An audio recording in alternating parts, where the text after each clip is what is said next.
माघ नहाने का फल है। क्या फल है?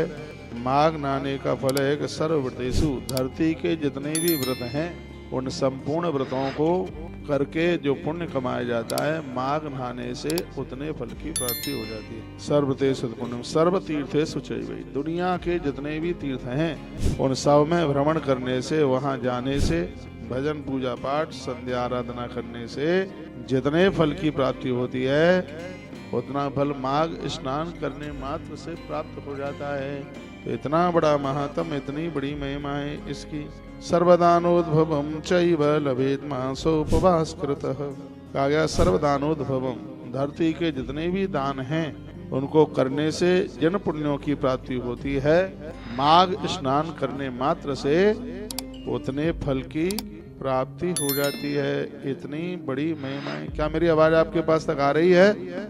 आ रही हो तो जरूर एक मैसेज लिख करके भेजिएगा। और फिर आगे क्या है? तेन जपत्तम हुतम दत्तम तपस्तप्तम कृतम स्वदा, प्रयाग में पहुंच करके जो लोग जप भी करते हैं तो उन्हें पूरे यज्ञ करने का फल प्राप्त होता है। ये भी बड़े आनंद की बात है, इसलिए तो उसका नाम प्रयाग है। प्रकेशेण यागादि प्रयाग, जहाँ प्रत्येक दिन अद्भुत यज्ञ चलते रहते हैं। विधाता ब्रह्मा जी का यज्ञ इस स्थान पर हुआ है और यहाँ जो भी सदकर्म करते हैं तत्काल उसका पुण्य यज्ञ करने के बराबर ही उसका फल है। इसलिए श्री प्रयाग में पहुंचने वाले लोग अपनी माला लेकर के जाइए, अपनी झोली पंचपात्र लेकर के जाइए, आसन लगा करके, और प्रयाग के क्षेत्र में कहीं भी बैठ करके भगवान का नाम जप कीजिए तो नाम जप का भी आपको फल मिलेगा और यज्ञ करने का भी फल प्राप्त होगा। इसलिए इसमें क्या लिखा हुआ है? तेन जपत्तम हुतम दत्तम तपस्तप्तम कृतम स्वधा। वर्णन किया गया है कि जो भी आप धर्म साधना पूजा पाठ पुण्य कृत कर्म करते हैं तो उसका तत्काल आपको यजन करने का, यज्ञ करने का फल प्राप्त होता है।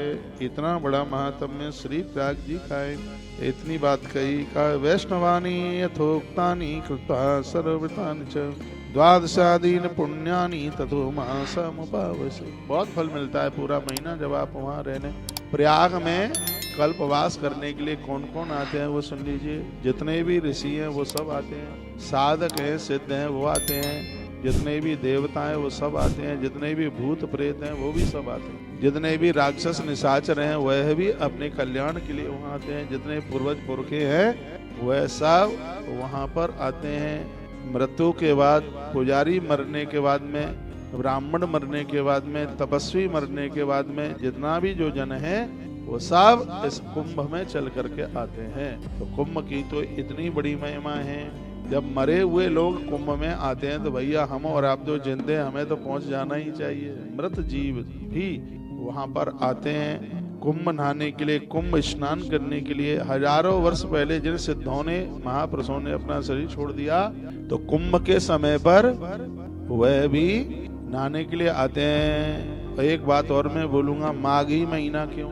आप सुन नहीं रहे हैं, माघ ही महीना क्यों? माघ का महीना इसलिए कि देवताओं का ब्रह्म मुहूर्त कब होता है? जब सूर्य और चंद्रमा ये दोनों हों मकर राशि में, ज्योतिष कहती है, और गुरुदेव हों, गुरु हों, बृहस्पति जी हों वृष राशि में। तो ये देखिए जितनी बार सुनोगे आनंद आएगा। माघ ही क्यों नियुक्त किया गया? और महीना क्यों नहीं नियुक्त किया गया प्रयाग के लिए? और महीना क्यों नियुक्त नहीं किया? माघ ही क्यों किया? इसलिए किया कि जिस समय सूर्य और चंद्रमा ये दोनों के दोनों होते हैं मकर राशि में और गुरुदेव बृहस्पति जी होते हैं वृष राशि में, उस समय देवताओं का ब्रह्म मुहूर्त होता है।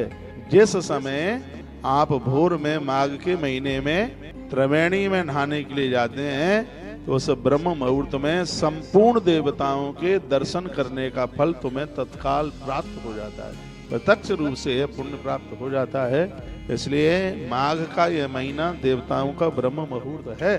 सगरे देवता इस ब्रह्म मुहूर्त में श्री प्रयाग नहाने के लिए आते हैं, स्नान करने के लिए आते हैं। तो अवश्य में जरूर पहुंचिएगा।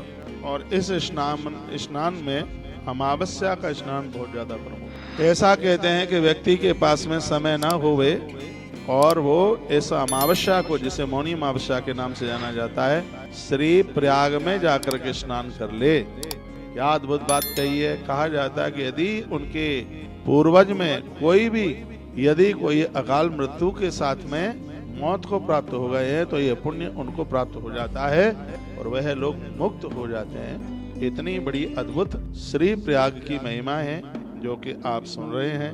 आज का कार्यक्रम आपको बिल्कुल अच्छा लग रहा होगा, बढ़िया लग रहा होगा। अब मैं एक बात आपको कहना चाहता हूँ, 144 वर्ष के बाद में आया यह कुंभ और एक कल्प तक किए गए धर्म और सत्कर्म करने का जो पुण्य माघ के महीने में श्री प्रयाग में प्राप्त हो जाता है। तो अब थोड़ा सा आप ये विचार करें कि जो आपकी पोथी बैठ रही है या आपका महारुद्राभिषेक हो रहा है, इसका कितना बड़ा पुण्य हो जाएगा।